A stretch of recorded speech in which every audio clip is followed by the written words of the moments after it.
we shall discuss the topic pneumonia. It is a vast chapter and I shall try to concise it as much as possible. But you have to go through the chapter. In the book, you have to read the whole chapter. It will come as long question, short note, and the viscera, if there is present in the museum, it will also be presented in the practical exams. So, what is pneumonia? Pneumonia is an acute or chronic inflammation of the lung parenchyma. Mainly it involves the alveoli and the interstitial tissues, and there are a number of causes. The most common cause is infection. So, the affected region of the lung is the alveoli or the interstitial tissues, and it is usually caused by infections, although there are many other causes. And pneumonia may be acute or chronic, and it is an inflammatory condition. So, what are the causes of pneumonia? I told you it's mainly infectious causes. So, what are the infectious causes? First of all comes the bacterial causes. Streptococcus pneumoniae or pneumococcus, it is the most common cause in adults. Then comes Staph aureus, Klebsiella pneumoniae, Pseudomonas aeruginosa and Haemophilus influenzae. These are the bacterial causes of pneumonia. Next, there are viral causes. Influenza virus, respiratory syncytial virus, and the latest coronavirus. Coronavirus, this COVID-19 can come as a separate small short note. So, you should go through this coronavirus. There are fungal causes, Candida, Aspergillus and Pneumocystis cerevisiae. There are some non-infectious causes like aspiration pneumonitis, where there is aspiration of the gastric contents, mainly in case of ICU or comatose patients, there may be aspiration of the gastric contents and cause non-infectious pneumonias. Chemical injury, radiation injury and hypersensitivity reactions. All these are non-infectious causes of pneumonia. In chemical injury, you will find like interstitial lung diseases caused by silicosis, asbestosis and like that. The whole thing comes under pneumoconiosis, and the chapter is separately defined as occupational lung disease. Radiation can also cause pneumonitis and hypersensitivity reactions. So, how it occurs? In case of pneumonia due to infection, first of all there is entry of the microorganism. So, how the microorganism enters the lung? It enters through inhalation of droplets, droplet infection, what we say, aspiration from the oropharynx. From the oropharynx you can aspirate a infected content, and from infection from other source which can travel via hematogenous source and infect the lung.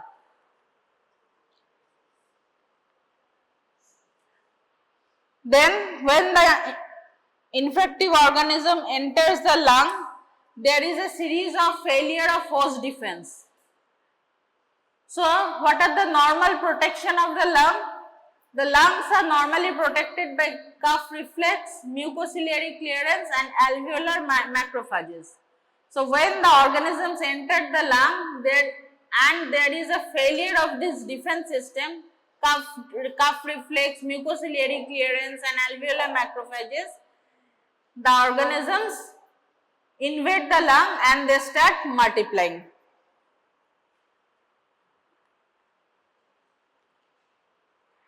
And then the multiplication of the bacteria, they trigger the release of inflammatory mediators which cause vasodilation, increase vascular permeability and migration of neutrophils into the alveoli. The same thing you have read in acute inflammation. So these inflammatory changes occur in the alveoli. Then what happens with the alveoli? The alveoli becomes filled with edema fluid, fibrin, neutrophils and RBCs, and this leads to consolidation of the lung and impaired gaseous exchange. Consolidation means solidification. There is solidification of the lung, and once the lungs become solidified, there is impaired gaseous exchange. The classification of pneumonia. The lobar pneumonia, where the entire lobe is involved and the usual causative organism is pneumococci. Bronchopneumonia, where there is patchy consolidation centered around bronchi and bronchioles, and it is common in the extremes of ages. And interstitial pneumonia or atypical pneumonia, it involves the alveolar septa or interstitium of the lung, and it is usually viral or mycoplasmal or some non-infectious causes. So these are the three main types of pneumonia: lobar pneumonia, bronchopneumonia and interstitial or atypical pneumonia. So this is the picture of a normal lung. You know the right lung has 3 lobes and the left lung has 2 lobes. So in lobar pneumonia, what happens? The first stage is congestion of the lungs. Then there is red hepatization. Red hepatization means the lobe becomes liver-like solid.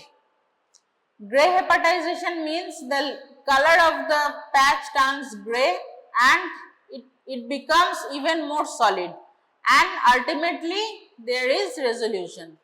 So day 1 to day 2 there is congestion, day 3 to day 4 there is red hepatization, day 5 to day 7 there is grey hepatization, and day 8 to 4 weeks there is resolutions. That means lobar pneumonia takes about 4 weeks to get completely resolved.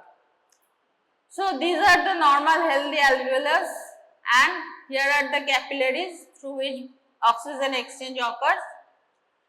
In case of congestion, the RBCs, neutrophil, these come to the wall of the alveoli. There is migration of the neutrophil and RBCs within the alveoli, and there is a serous exudate within the alveoli. In red hepatization, what happens? There is thickening of the wall and the wall becomes solidified like the liver. And same thing, there is proliferation of bacteria within the alveoli, neutrophils are there, fibrinous exudate is there, RBCs are there, and this thing occurs. Same case in grey hepatization.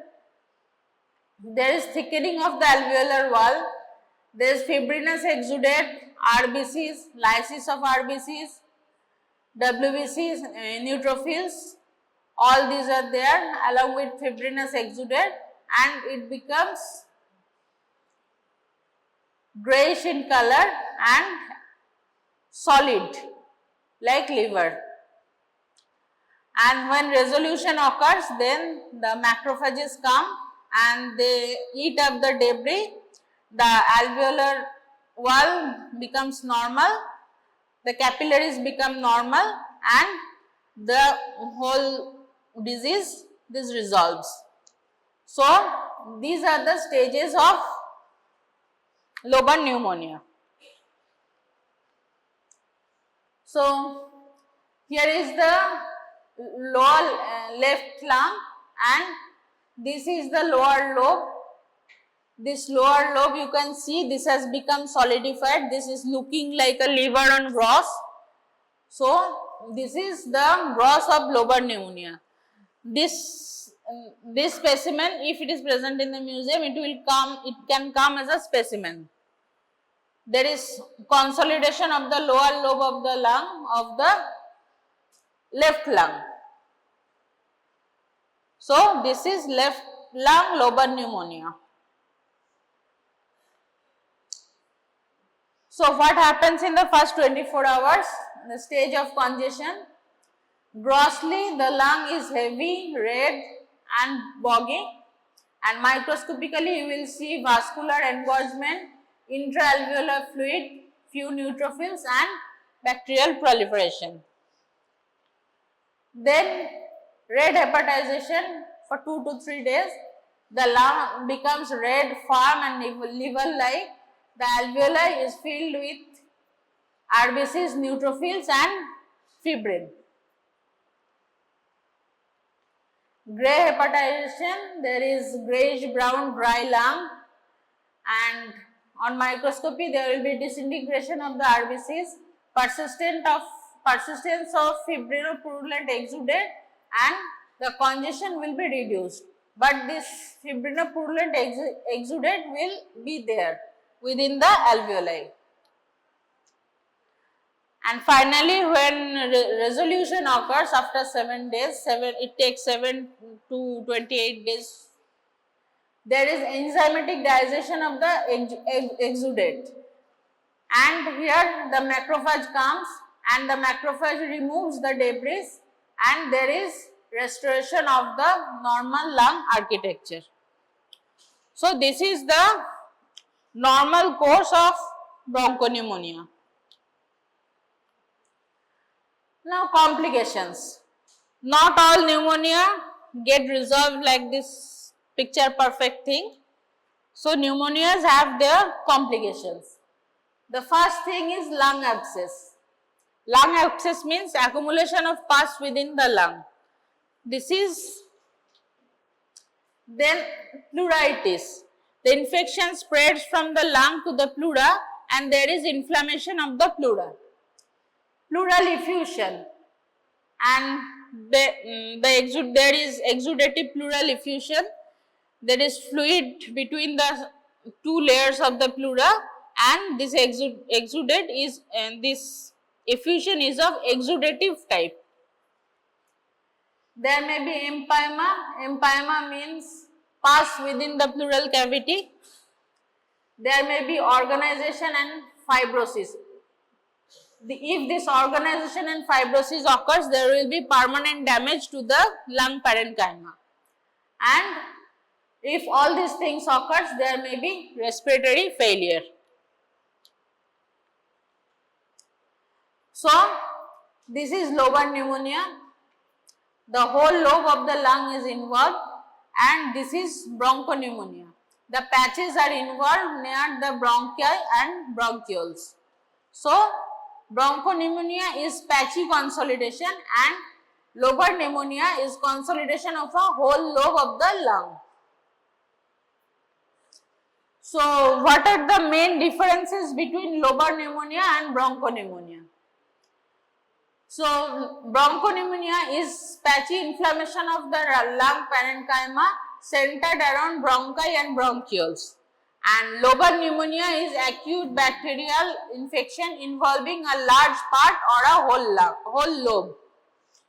It involves, like bronchopneumonia involves patches. The inflammation is patchy and it surrounds the bronchi and the bronchioles, and lobar pneumonia is a larger phenomena and it may involve a large part or a whole lobe of the lung. The distribution, it is patchy and multilobar.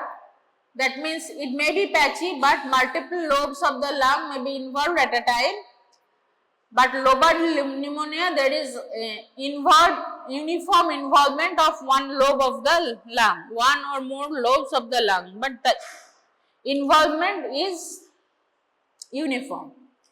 Age group, this bronchopneumonia is common in infants and elderly, and the lobar pneumonia is common in adults. Most common organisms of causing bronchopneumonia is Staphylococci, Streptococci and gram-negative bacilli, and the most common organism causing lobar pneumonia is Streptococcus pneumoniae.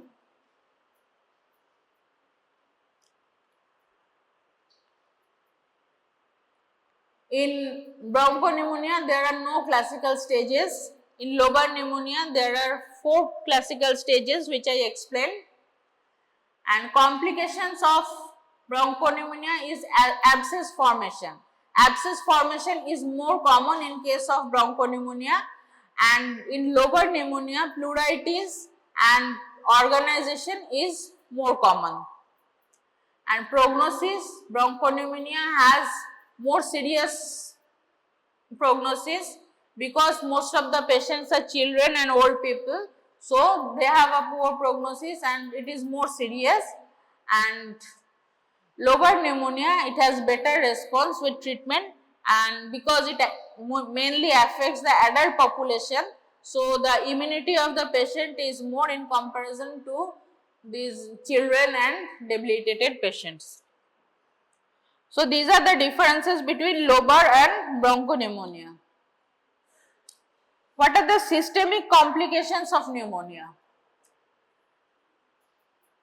So the main thing is the infection will spread from the lung to other parts of the body, and there will be bacteremia and then septicemia. And there will be metastatic infections like infections to other parts of the body like meningitis, endocarditis or brain abscess. So these are very serious complications, these metastatic infections. It may be meningitis, endocarditis and brain abscess. Now coming to interstitial pneumonia. Interstitial pneumonia is a type of pneumonia. It is characterized by inflammation of the interstitial tissue and alveolar septa rather than the alveolar spaces. So it affects the interstitial tissues of the lung mainly. That is why it is called interstitial pneumonia, and it is commonly called atypical pneumonia because the clinical features are usually milder and are not typical of pneumonia. They are not typical of bronchopneumonia or lobar pneumonia. The symptoms are atypical, the causative organisms are atypical. That's why it is known as atypical pneumonia, and it affects the interstitial tissues of the lungs.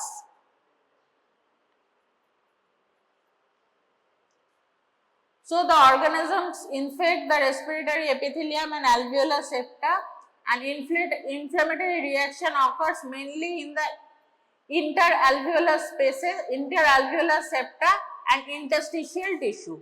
So in the previous cases we saw that inflammation occurs within the alveoli of the lungs, but here it does not affect the alveoli of the lung. Instead it affects the interalveolar septa and interstitial tissue of the lung. The infiltrate here is mononuclear inflammatory cells, not neutrophils. Mononuclear inflammatory cells, they infiltrate the septa. The alveoli usually remain free of exudate or contain minimal fluid, and the thickened alveolar wall impairs diffusion of oxygen. So this interalveolar septa, this is thickened, interstitial tissue is inflamed and contains mononuclear inflammatory cells, and these two things cause thickening of the alveolar walls, and as a result there is impairment of oxygen diffusion. So interstitial lung disease, this looks like this, there is no grey hepatization, red hepatization like that, but the interstitium of the lung is inflamed.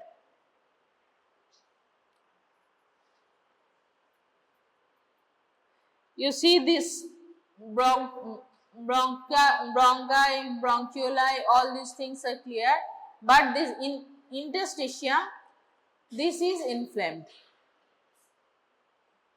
This interstitial region, this is inflamed. And what are the complications of interstitial pneumonia? Secondary bacterial infection, it is common, very common. Interstitial pneumonia, and then there is secondary bacterial infection. Respiratory failure is very common in interstitial pneumonia, there is diffuse alveolar damage, and then acute respiratory distress syndrome. These are very serious complications, and this acute respiratory distress syndrome may further lead to multi-organ failure and subsequently death of the patient. So, this was about pneumonia in a nutshell. You have to go through the chapter in your books thoroughly, and these are very common questions in your MBBS papers or your semester papers. This is a very common topic and a very important topic.